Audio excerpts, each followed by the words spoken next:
Okay, so I would like to invite you to the third presentation in this track. It will be held by Jakub Kaluzny, and he will talk a little bit more about AI and hacking biometrics.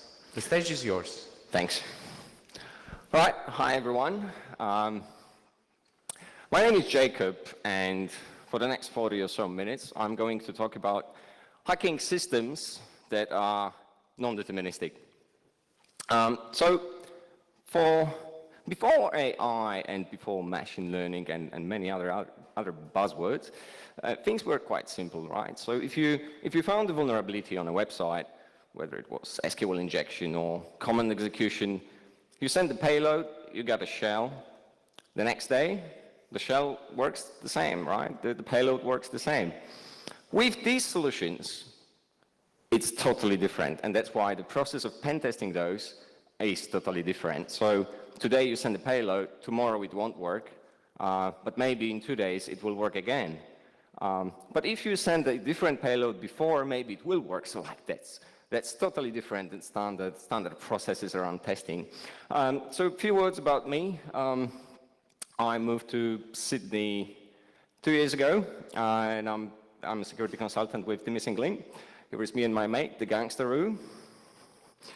I was previously testing application security in Europe, got some dev background, was working at European Space Agency in Spain as well. Sometimes I do have interesting projects, like bypassing many in the browser malware detection, reverse engineering of proprietary network protocols, for example, in like Forex trading software. You know Forex? Forex is like exchange where there is $5 billion traded daily on Forex. Half of the software is Ukrainian, half of the software is Russian. What can go wrong? Enterprise solutions, Hadoop, so big data and the open source Apache software.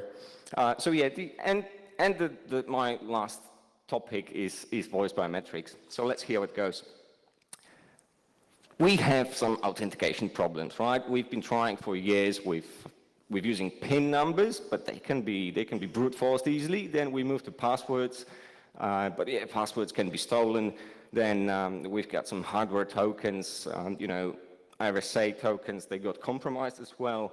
SMS messages can be intercepted, and many other, well, methods of authentication can be bypassed. Now the companies came up with an idea to authenticate users using biometrics, for example, voice biometrics. And there are those authentication principles. So for example, the password is something you know, the RSA token would be something you have, while the biometrics is around what you are. The problem with those is that, well, something you know can be leaked, something you have can be stolen, and something you are, well, it cannot be changed. Is voice biometrics something new? Not really. If you Google for patents around voice biometry, there are like hundreds of them.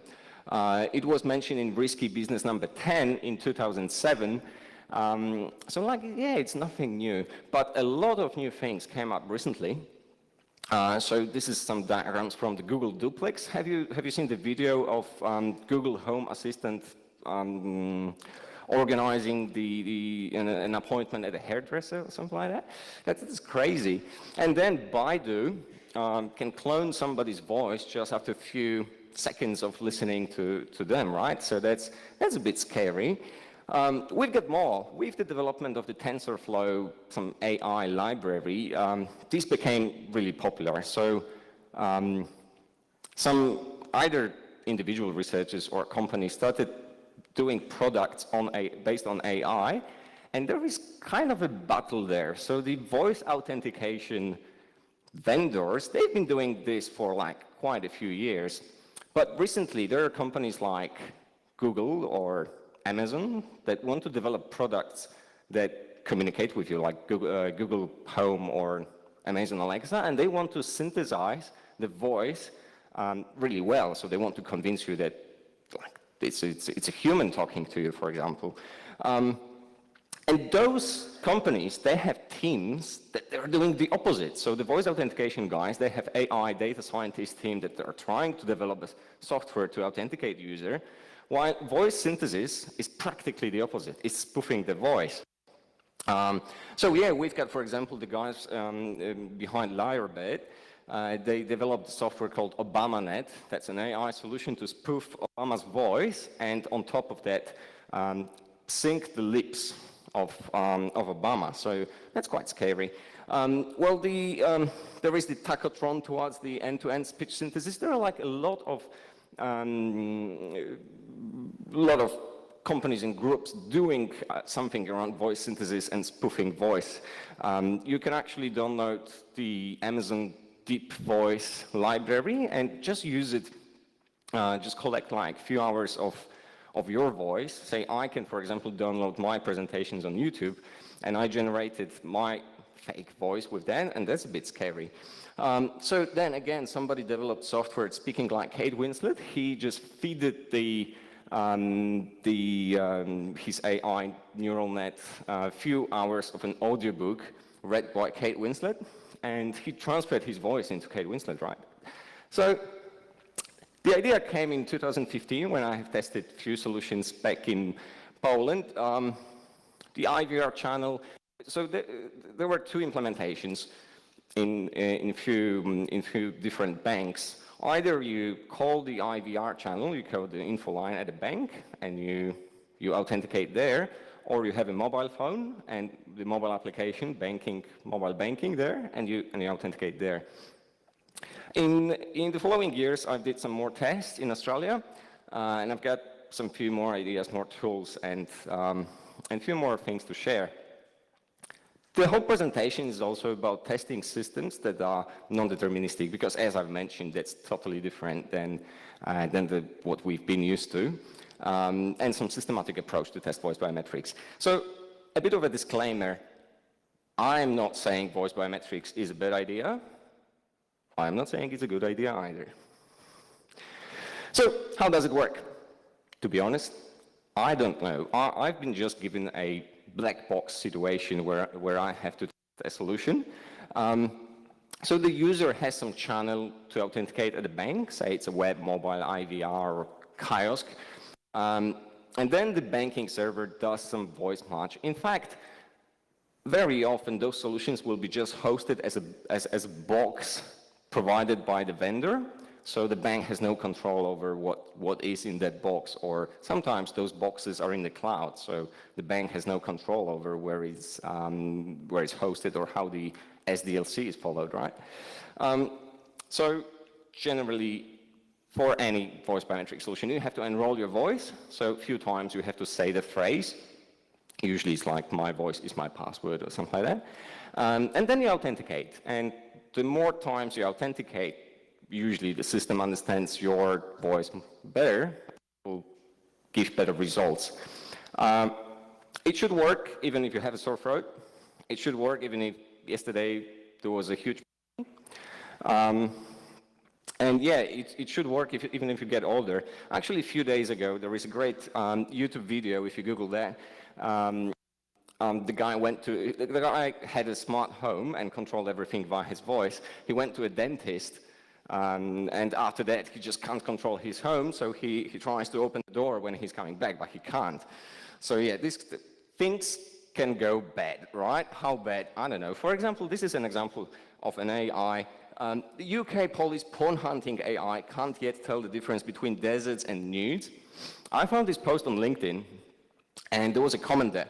So somebody said, they should detect desert-specific objects, like, and someone else commented, yeah, like camels.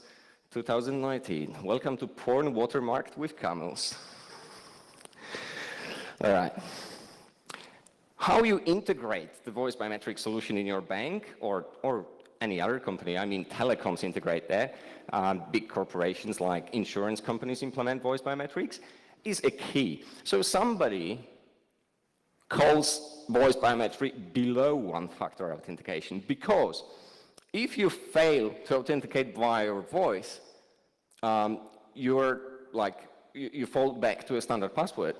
If you don't remember your password, you can go to the IVR channel and you will be asked the security questions. And even if you fail with that, you can go to branch and you can reset your password there. So yeah, well, the system is as weak as its weakest link, and I would say that currently there are so many other ways to attack somewhere here that the voice authentication is not being targeted now, but things will change. Yeah, so there are like attacks. BBC ran like really simple attack. They just hired some twins. One of them enrolled in online banking, and the other twin just authenticated as him, right? So, yeah. If you were to call one parameter that describes the quality of biometry and a biometry system, that would be the equal error rate, or the common error rate. It's basically false acceptance rate. False acceptance is when I'm trying to spoof your voice and the system accepts me, and the false rejection is when I'm trying to authenticate as myself and the system says, no, it's not you. When those two values are the same, equal, then this error is called equal error rate or common error rate, because you can change the thresholds. For example, the vendor may say, we are enforcing strict authentication. You have to be really exact with your voice, but then it will turn out that the rejection rate is going really high. Okay, so this is some public data on the equal error rates across the voice biometric industry. In 2015, it was like around 2 to 4%. Now it's more about like 2018, it's more about like 1%, maybe half. That depends on like, you know, across the vendors. Is it good? I don't know. If you actually read some scientific studies about biometry, if you want a high biometric strength, you need to go like a few orders of magnitude better. So here is a table from one of the vendors. If you look here, the equal error rate is around 1.4%. This column is with something called process security, so a secret question. So you not only need to say, my voice is my password, but my voice is my password 7542, right? Like a PIN number. So is 1% good? To be honest, no. You can do horizontal brute force via an IVR channel. So I can try my voice. If you were all enrolled in a bank in voice authentication, I can call the IVR channel, put your ID, each of your ID in the bank, and try my voice against you. If it's 1%, we've got what, like 50 people? It's not that much. If I had 100 people here, I would probably be able to authenticate as one of you. Something is wrong. So how do they calculate the equal error rates and false rejection? So in an ideal situation, they will take 3,000 participants. Half of them will do enrollment, and the other half will do a spoofing attempt. This is from the vendor's leaflets. In practice, it is generally not practical, they say. So they ask just 300 people to make 5 true user calls. And I'm thinking, come on, guys, you're introducing machine learning, the AI, you know, rocket science into banks, into telecoms, into corporations. You've got 300 recordings in your database. Can't you just cross-check them against each other? Well, let me do that for you. Here comes the science. So if you took a very simple voice biometric solution that only analyzed one parameter of voice, say it was a peak pitch of the voice. If you have the whole population, there is a thing called central limit theorem. If you have like a lot of groups of people and you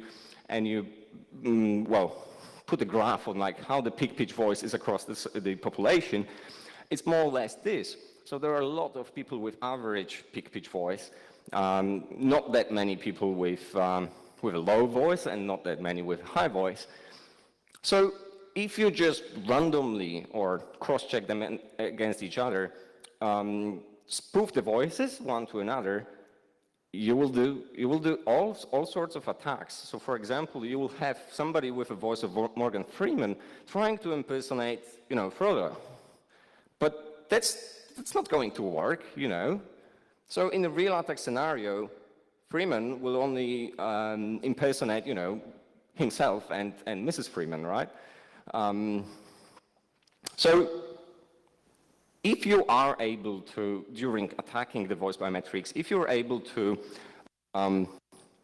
choose the attack users more wisely, or your spoofed voices more wisely, and you just can change the false acceptance rate by like few percent, you're actually changing the whole equation, and you're doing a huge difference in your overall success rate. Okay, so few words about AI. This is some just random graph of like, how is AI doing now? So you may think that, yeah, it's that adorable, the funny robot can do monkey tricks, but in few months, there will be something different. Those solutions, they're slowly being developed by like huge group of scientists, and I think that soon in future, to hack AI, you will need an AI to design the test cases. And it will become the huge problem in the testing industry, in the pen testing industry, because pen testers, they're specialized in areas, in technical areas, but suddenly they will need to use AI to generate test cases, and no longer their actual knowledge about the background and the context will not matter that much, because you just need to generate test cases quick enough to not be covered by the change of thresholds. But currently, the answer, does it take AI to break your AI? The answer is no, and I'll show you a simple way of doing it. So let's do a quick threat modeling. What can you do with a voice authentication implemented at a bank, for example? You can do denial of service, of course, like in any other system.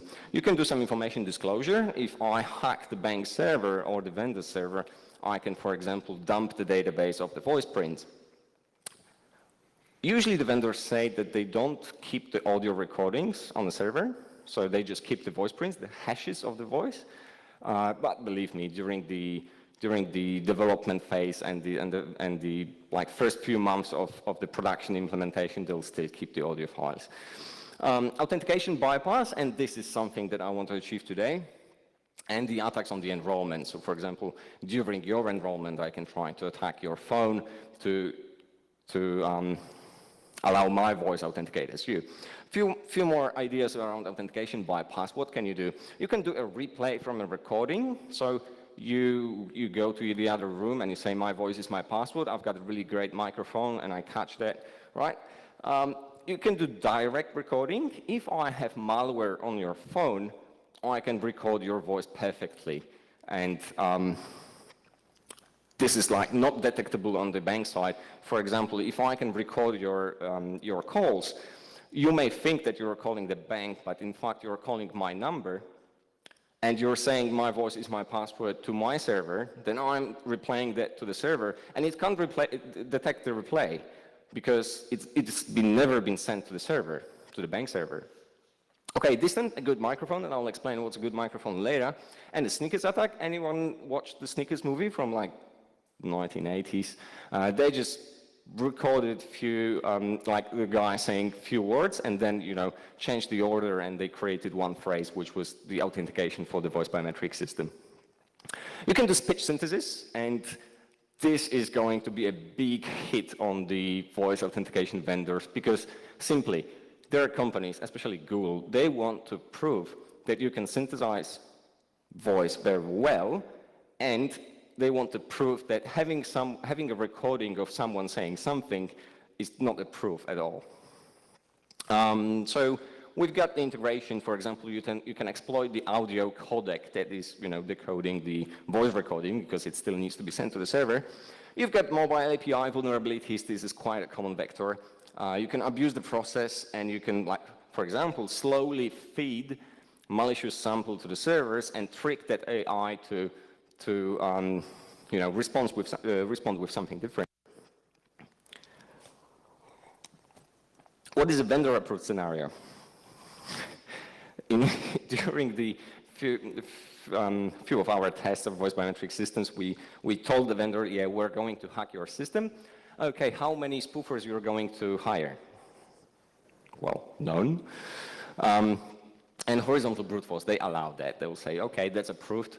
Anything else, they will call it, oh no, you did a cooperative attack.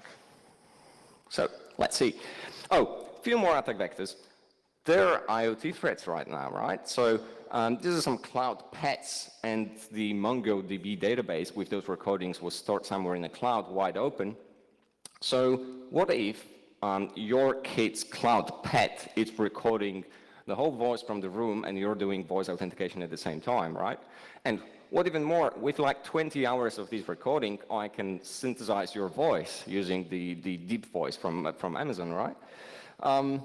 Another one, the Orwell's 1984 telescreen implementation by CIA called Weeping Angel. So they basically developed an exploit for TVs to record somebody quite transparently without him knowing that.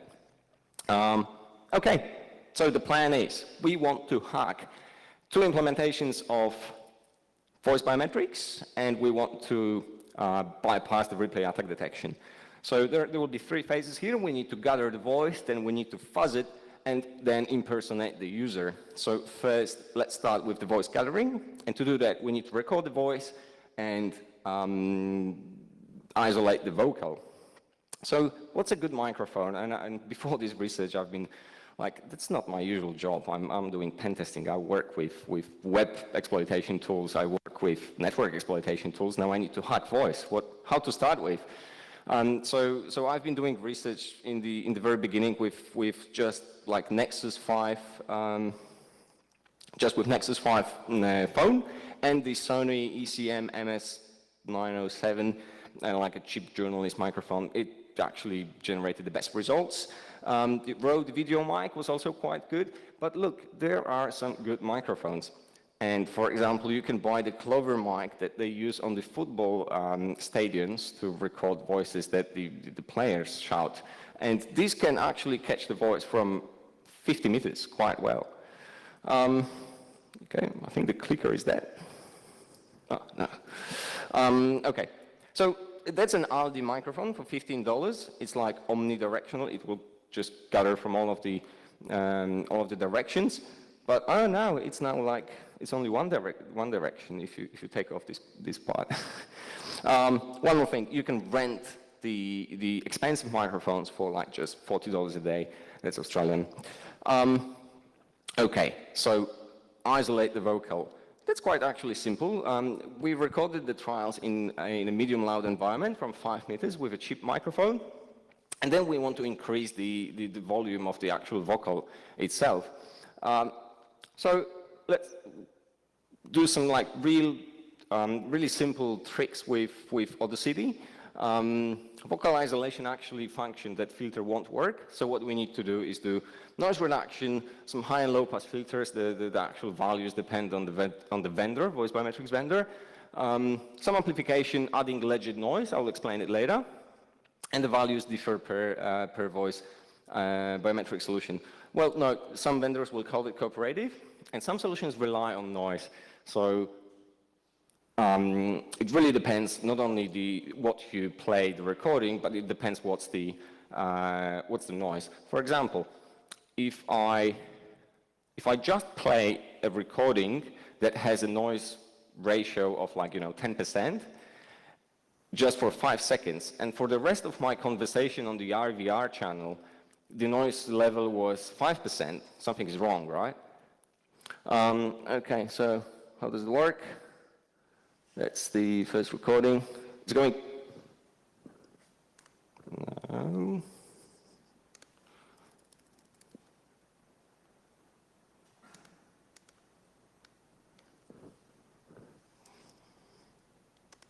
Just a second, I'm sorry.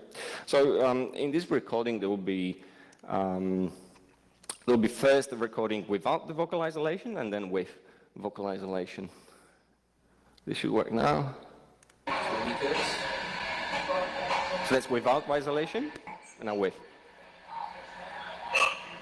This is video mic from 4 meters. Okay, and this will be from 5 meters.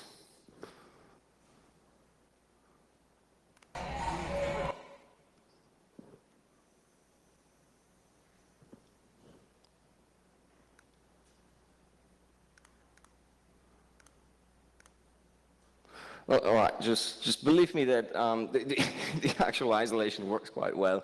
Oh yeah, no. quite quiet, right? And now.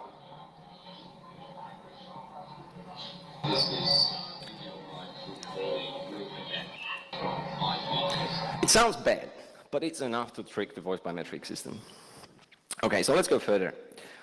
We've got some isolated voice, and then we need to fuzz it. So, well, we need to fuzz the original the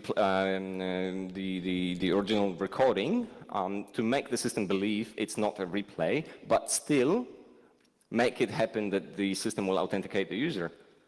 So we need to identify the thresholds. And so let's just imagine that the original recording is some wave, right? And if you just modify it a bit or play the same recording, it will be detected as a replay, right? So you need to modify it a bit more so that it's a correct authentication. But you can't modify it much because the system will say that it's unsure, please repeat, or the system will say it's incorrect. So I came up with just like really simple filters in SOCs, linear functions that are really good to bypass the replay detection while they will not change the actual spectrum of the voice, so the voice biometry still should be good. So different level of noise reduction, 3 levels, I can actually play that. Authentication. My voice is my password. Authentication. My voice is my password. Authentication. My voice is my password. And yeah, then speed and few other parameters. Authentication.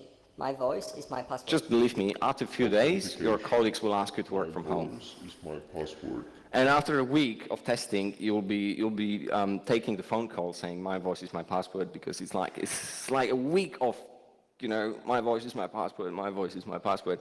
All right. If you want to modify, fuzz the original recording and make all of these changes combinations, then you multiply like 3 by 13 by 9 by 4 by 3, and you came up to sums up to 38,000 recordings, which is like quite a lot. So what is doable? Doable is like maybe 100 or 200 or 300. So how to do it? And this is something I learned in school, and I never expected that it would be useful. There is a thing called like the linear function Darboux property that's in real life. So just like imagine, I'll give you a simple example. If I'm doing the whole presentation at the level of my volume of voice is just like now. If I start to speak more like with much more volume, right, you will say, something is wrong, right? If I say it even louder, you know, you already in the second try, you said it's too loud, so if I do it here, it will be still too loud, right? So the thresholds for biometric authentication must be continuous, joint, you know, monotonic and convex. So you don't expect thresholds to be like this. So you modify the voice a bit, it's not working. So all the time you modify it with this parameter, it will not be working. With this simple thing, you can come up with a really simple solution of testing the parameters independently. So you can imagine this is voice biometry based on 2 parameters. This is 1. And this is the threshold for replay detection, right? You can modify, say, peak pitch of the voice just by 10%, by 20%, by 30%. You will hit a moment where the system will say incorrect, and you stop there, and you've got the value of the peak threshold that any modification further than that will not succeed. And you can do it again with the second parameter, and you can do it for all of the shapes of the thresholds. It doesn't need to be round. It just needs to be a bit of like convex and joint. So then when you have those points where you max the thresholds and you identified them, you can you know, put the limits on the parameters modification. You can join those points and choose the voice trials that are in the middle of this place. And for any shape of the threshold, you'll actually hit, like, if you put in that, like, trapezoid, you'll hit, the majority of the hits will be inside the threshold. So that's what you need to do. The only problem is that the voice biometric thresholds, they change. So maybe you will modify it a bit, but in the next trial, the threshold will be changed. Or, for example, in the first second of audio, the threshold is 10%, but in the last second, the threshold is 20% because of the characteristics of the voice. And also, it may change the shape. So that's a bit more complicated, but with that approach, you've got quite good results. So how to cook a perfect steak? The recipe for hacking voice biometrics is, with the replay attack detection off, or you need to re-enroll each time, you need to test each of the 5 parameters independently. That's just 50 trials. You determine the max parameter. You choose 3 values of the modification on this parameter. And then with replay detection off, still is like a gray box test, you can ask the vendor. You try combinations of those 5 parameters, but just on 3 levels, and that will give you like 250 trials you can do. Successful trials will be like less than 100, and then with like all the security mechanisms turned on, you can try the triage the selected thresholds, and usually like 5 or 10 will work well, and you can re-enroll each time if necessary. So let's do it. A quick reconnaissance of the solution is, first you need to authenticate with a standard mechanism. So for example, on IVR channel, you need to answer the security questions. In the mobile application, you provide some password or PIN, and you enroll. And you enroll with saying a phrase. The phrase is, for most of the solutions, it's my voice is my password. Is the good phrase? Well, the problem with this is that it's not unique per client and provider. So if 2 banks have the same phrase, that is, my voice is my password, if one of them gets compromised, automatically all of the clients in the other banks are compromised. So some of the banks came up with like, sign me in to this specific one, to XYZ bank. But again, this phrase, you can do a horizontal brute force. So we can try the same phrase with the same, like one voice against 100 users. So what about my name is ABC and my voice is my password? So again, if your account at one other bank got hacked, like your voice got stolen, your account at the second bank is at risk. So what would be the perfect phrase? The perfect phrase would be, my name is ABC at the XYZ bank, my voice is my password, but the business will not accept that. So authentication in the IVR, you call the info line, you type your customer ID on the by DTMF tones, you say the phrase, and the system will respond the success, so it's authentication. Incorrect, or the system is not sure, and they will ask you to repeat if there is some noise, if there is noise on the channel. And in the mobile app, the app is already paired with the account, so we just say the phrase, and similar rules. The system is either success, incorrect, or not sure. So with the mobile app, you've got no possibility of a horizontal brute force. So that's actually like, if you plan to implement voice biometric solution in your company, start with the mobile application and don't do that in the info line, because probably you will end up being attacked with a horizontal brute force. So the first challenge, you create some accounts, you enroll your voice, you authenticate properly, and you abuse the system in some way. And we found a way to abuse the system, like we bypassed the authentication. And the vendor said, no, this user had a weak enrollment. What's a weak enrollment? And they said, 30% of the users do weak enrollments. So that's not a vulnerability. So yeah, the other challenge, machine learning mechanisms. So we did a test, and we've been testing the solution for a week, and the vendor said, no, a week is not enough. Most of the users will get attacked only after like half a year of using voice biometry, and by then they'll have like a perfect voice print of the voices. Well, so the hint is, well, try to repeat the attack many times so that you're quite sure about the results. But come on, if 30% of the users do weak enrollments, if the vendor is not detecting them and asking them to enroll one more time with like a proper enrollment, they will get attacked. And some attacks that will work only once is enough. If I want to steal money from an account and I do it once, it's enough for me to clear the balance, right? So one is enough.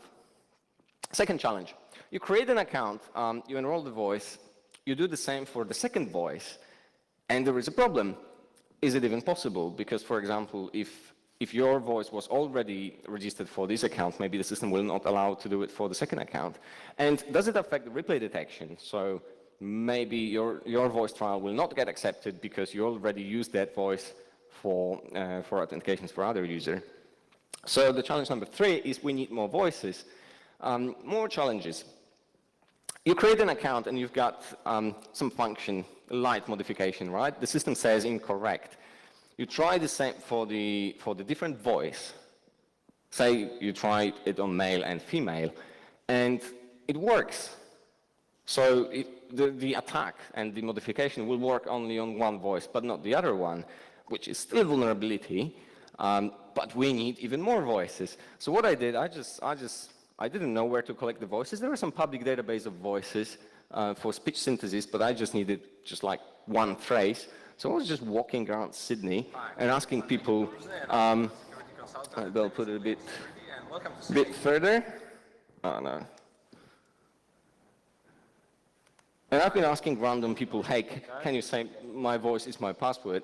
And people were like, no. So then I changed the way. I said, I'm doing this university research. I was like a student.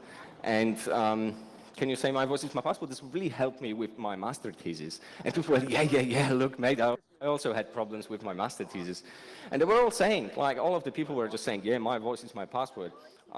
So I could collect as many as I wanted. All right, it's not that interesting. So let's go further.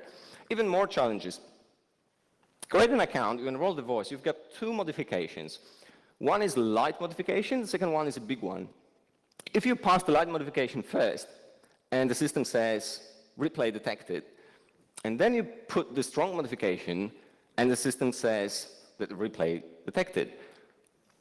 But if you send the strong modification at the very beginning, so that this is the first trial and the first threshold, this is the second trial and the second threshold. If you didn't do the second trial, this red dot will be outside the replay detection threshold. So if you just change the order of your voice trials, you will get a success. So the challenge number 5 is previous authentication affect future ones, and if you can, during your testing, turn off the learning mode, this will save a lot of time. Okay, process weakness, and this is actually one of the coolest vulnerability in one of these systems.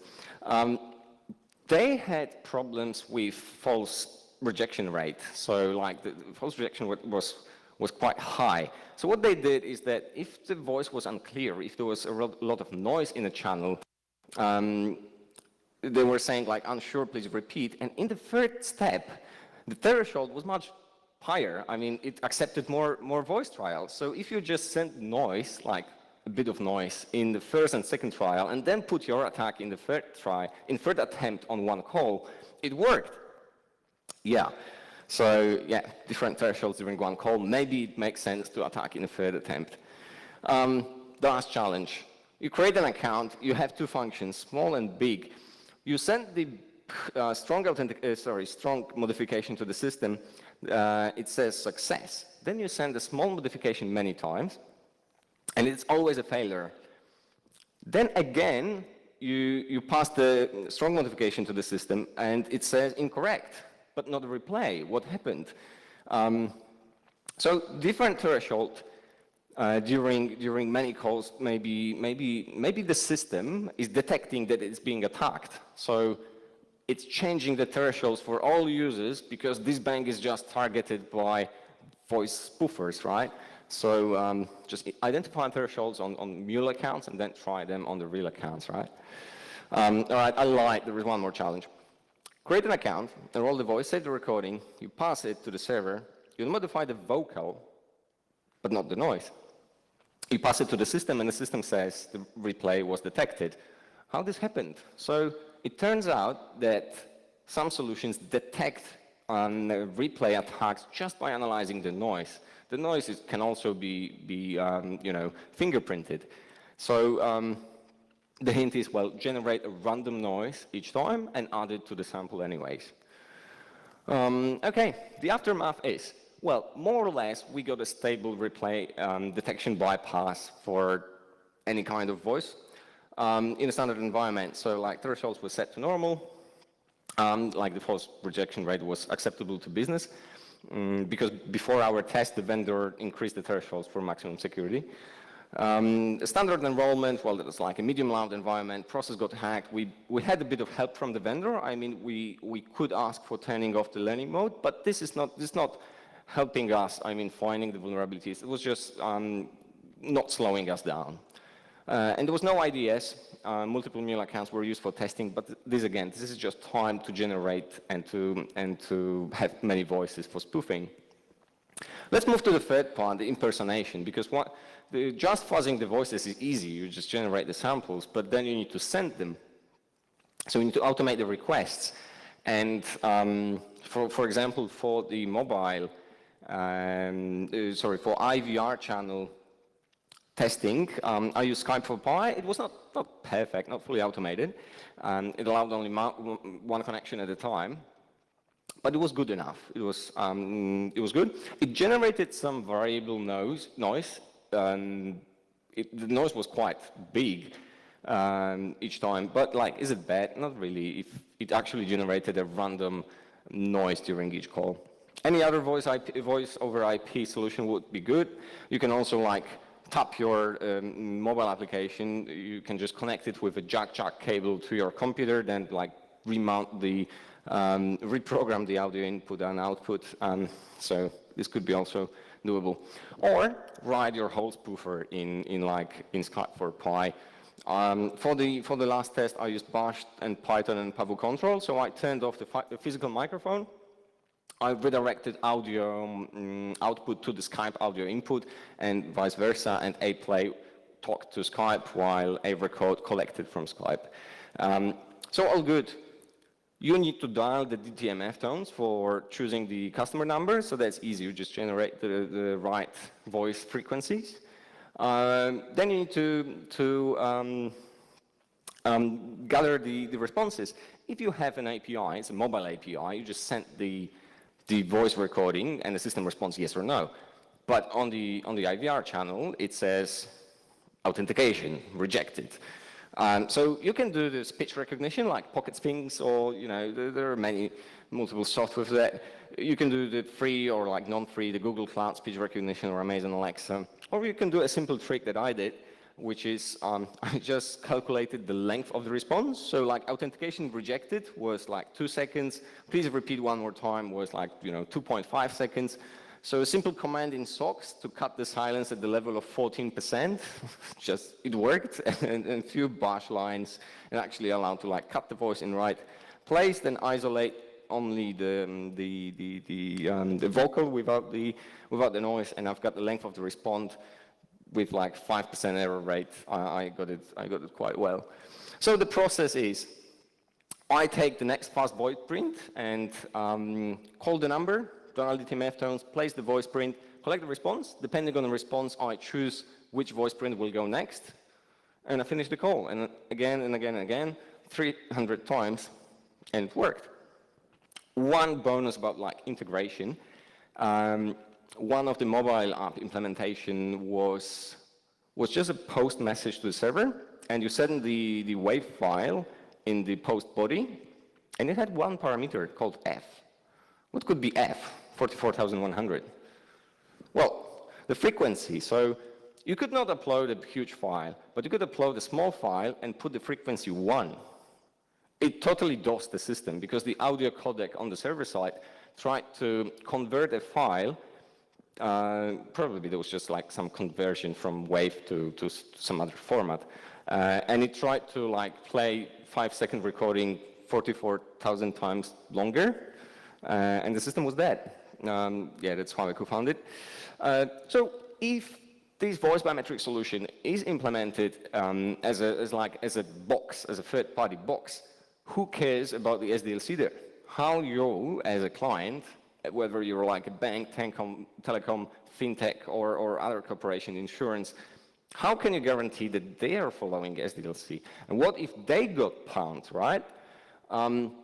So quite often, if something is implemented as a box, as a third-party library, there is a mend in the middle on those requests, while not in your standard online banking requests, right?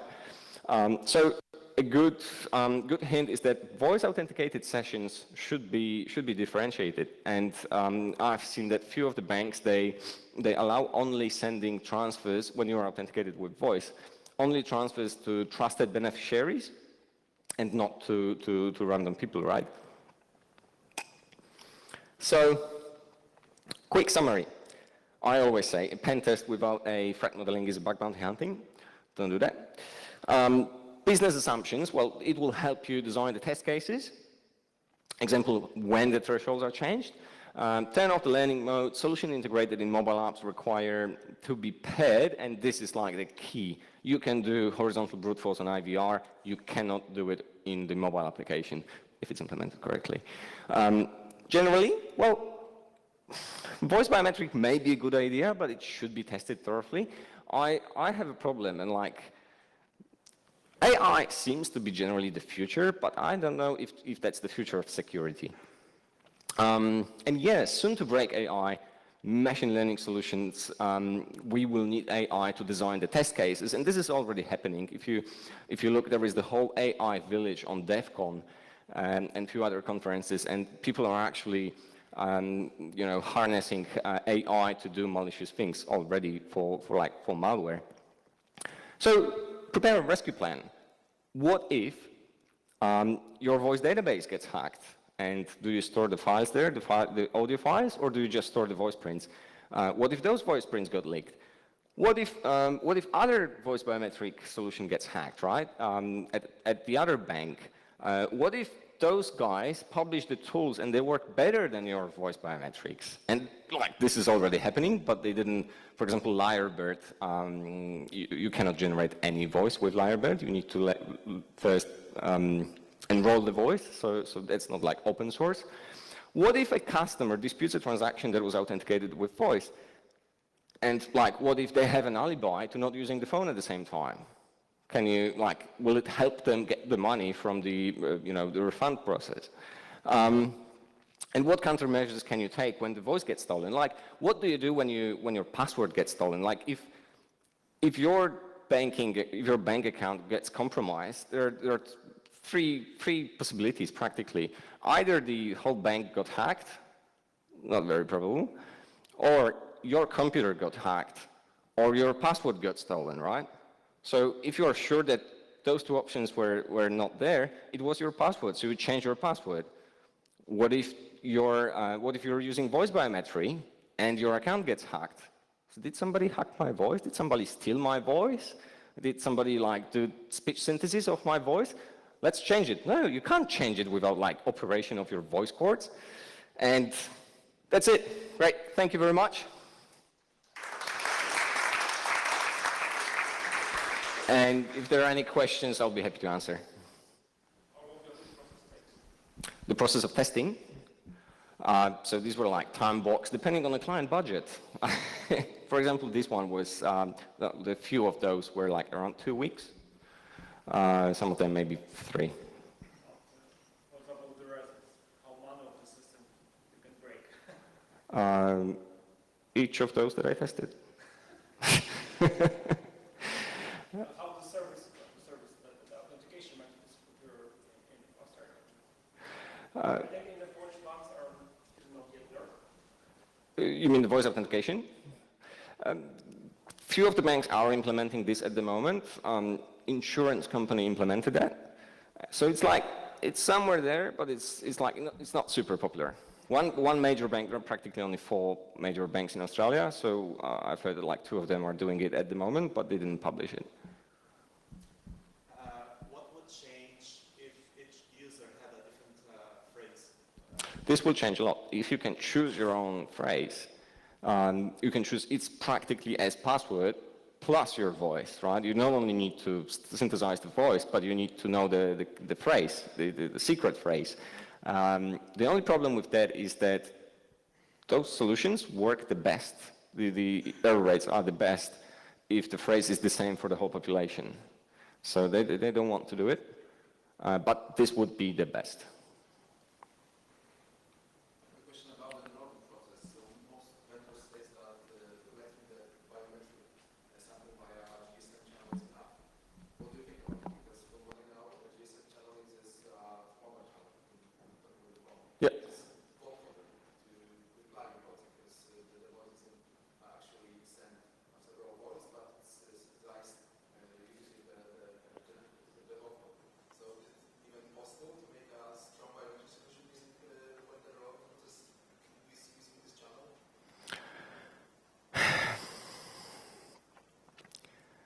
So it all depends on the server-side backend, right? And as I mentioned in one of the scenarios, if you have mobile malware on your phone,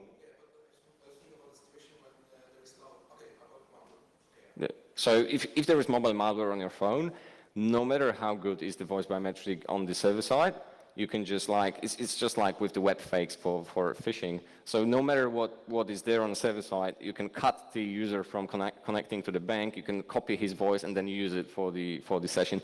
So, no, not really. It actually, the voice is a bit tricky. So for example, the Face ID on iOS or, oh yeah, Face ID is a good example. It's not sending a picture because the new Face ID on Apple, it has those like infrared cameras, and it's to actually hack, like compromise that, you will need to compromise the whole iOS ecosystem, right? So this is something better than just the biometry. Same with fingerprints, like you have to actually have somebody's phone physically. But for the voice, no. If you have malware on his phone, you can do this attack remotely.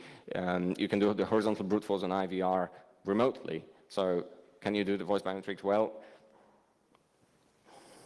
I don't want to answer that question loud. All right, anyone else? Right, thank you one more time. Thank you, Jacob, for the presentation.